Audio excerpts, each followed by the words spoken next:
C'est vraiment un symbole français, le fameux bistrot, et pourtant les cafés ferment les uns après les autres. Ça ne s'arrange pas bien sûr avec l'interdiction de fumer dans les lieux publics. Dans les campagnes, on n'a pas envie de voir disparaître le seul endroit où on se retrouve pour discuter. De plus en plus de mairies rachètent donc les licences pour qu'il y ait toujours un lieu de convivialité. Hélène Vergne, David Bress. C'était un café vieux de 40 ans et puis en octobre dernier, il a fermé comme les épiceries, la boulangerie avant lui, laissant le maire du village nostalgique.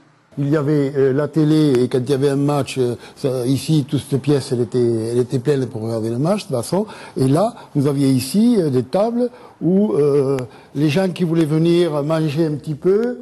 Mais le maire y croit encore, souhaite racheter la licence pour soutenir un nouveau projet. Chaque jour en France, 6 bistrots ferment. La faute à la crise, à l'interdiction de fumer, aux cafés eux-mêmes qui n'ont pas toujours su évoluer avec la clientèle.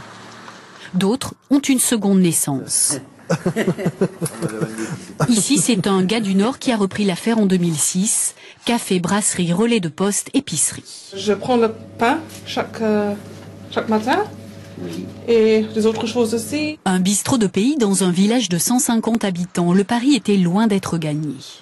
On a 11 000 euros d'impôts locaux par an et dans un projet de 500 000 euros, il fallait le porter, quoi.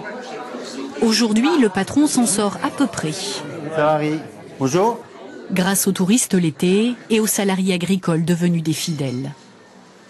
C'est un endroit où on peut venir manger, donc c'est vrai que c'est dans les milieux ruraux, c'est pas évident. Donc là, c'est vrai que puis bon, il n'y a pas grand-chose autour, donc c'est vrai que c'est bien. Nous ne venons pas tous les jours, mais c'est très agréable de pouvoir parler avec les uns les autres. J'aime le contact avec les gens ici sont sympas, ils me le rendent bien.